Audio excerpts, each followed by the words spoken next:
Good morning. Habari zenu. Mwenyekiti, I think has either not had breakfast because I was wondering whether the microphone ndio haifanyi, lakini sauti yake ndio ndogo sana. Kwa hivyo mumpatie nafasi akitoka hapa kidogo apate kikombe cha chai. How are you guys doing?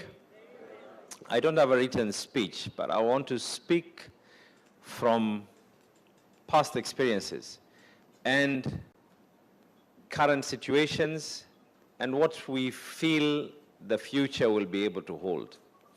I've been a member of parliament for 2 terms. And during those 2 terms, the first term, I was actually a member of the finance committee, a committee which IsPAC holds very, very dearly for obvious reasons.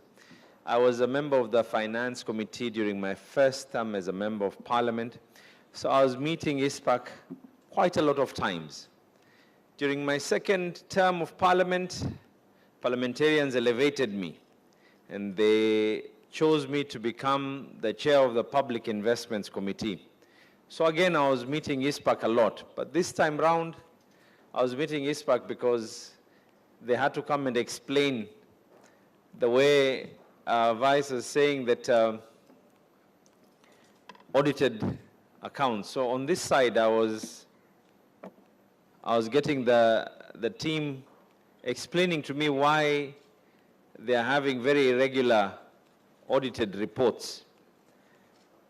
But I'm sure I did my job well. I believe that we were able to conduct ourselves in a very, very orderly way. During my life in Parliament, I recall handling the issue of the company laws. And you're right, what actually happened is whoever at that time, whoever decided, they actually, because it is a very, very large document, if I'm not mistaken, it was about 600 pages. The company laws was about almost 600 pages, if I'm not mistaken. And I think someone just simply picked up something from another country. It was UK laws.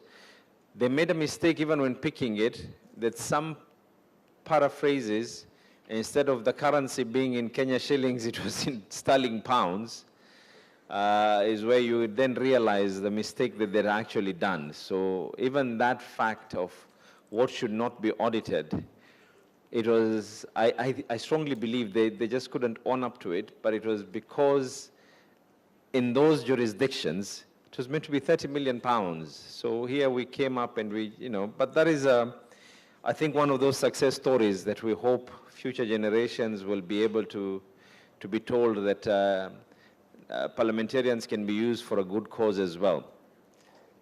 And now today, I inherited, the people of Mombasa elevated me even further. And they voted me in as the governor of Mombasa. And when I came in, we had a statutory timeline where we have to now do our own finance bill. So I said, I think the world is in a circle. I started my life in leadership being someone who goes through other people's finance bills. Then I went into my second circle to oversee how those finance bills were being oversighted. Now, where I am, the first call of duty, I had to prepare my own finance bill, which I've just finished preparing. And I think whatever it is that has happened in my previous lives nurtured me in a manner that I believe strongly in public participation, and I believe strongly in informing everyone. And now we have just finalized our own finance bill. An aspect of importance in our finance bill is we're concentrating on enriching the lives of the SMEs and the MMEs, reducing and consolidating single business permits for especially the MMEs and the SMEs, zoning out Mombasa, realizing that not everyone can necessarily be able to pay similar, and they're not doing the same turnaround and turnovers in businesses. So for someone who is in Mwakirunge, will have to pay differently from someone who is in the CBD and they're conducting the same businesses. It doesn't make economic sense to try and punish someone just because of where they're located, and equally to become something that we're going to now nurture and also encourage other people to be able to develop. The building permits as well, we realize where population is extremely high already, where there's a strain on current infrastructure, where we feel Mombasa needs to be able to be developed even further. So we have zoned out Mombasa in those. And I think in everything that we do, we'll be involving IsPAC. We're already involving IsPAC. The task forces that we currently have put into place has membership of IsPAC. The boards that we have in place. I had a meeting yesterday with the SRC, and I've provided to them, because unlike everyone else, I have decided to take a look at what it is that I have been able to amass in terms of experience over the years. And I'm saying I want to now look at things differently. So we're now looking at changing the whole structure of government. And I'm doing things in a positive, radical manner. That I want to now change that level of thinking of, does it really mean that a certain department has to fall under a certain ministry? Does it mean that we need to have this and this here? So in the process of asking all those questions, we have just sent our final proposed structure of government to the SRC for them to also give me an input. And very soon, we'll be announcing positions of chief officers and CECs. I've also gone against the norm.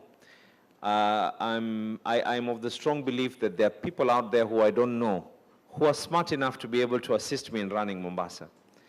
So, despite the fact that the constitution, the laws of this country allow me to handpick CECs, I'm going to subject them, these CECs, to two things. One, are they interested? Two, can they be able to perform? So we'll be advertising for these positions as well.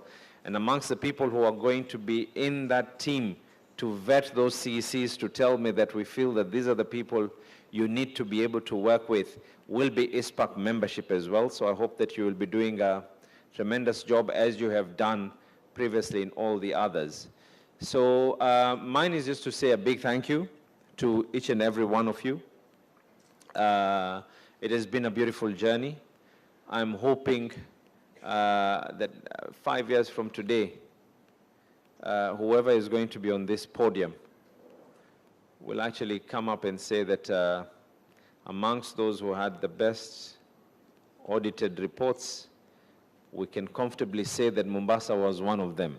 Because I want and I intend to use my experience as a member of the finance, chair of the Public Investment Committee, and to be able to put it into good use into this as well. So with those many remarks, I want to, before I declare it open, I want to make one disclaimer. We have one simple policy in Mombasa, and we hope that that policy will be abided to. And the CEO of the Commission for Revenue Allocation is here. He will attest to me, to that those words are true. We have a simple, very, very simple. We don't even demand for much. Kindly make sure that all the money that you carried with from whichever part of the country you are, please spend it here. Do not go back with anything. Kama kutakuwa na shida ya fare, please let us know. We are more than willing to assist in ensuring that, tutawakopa pesa za transport kuregea. Lakini ile mulibeba, hakikisheni mumalize hapa. Tunataka uchumi yetu iendelee mbele na mbele na mbele. With those many words, I want to congratulate you and declare this forum open. Asanteni sana na mubarikiwe.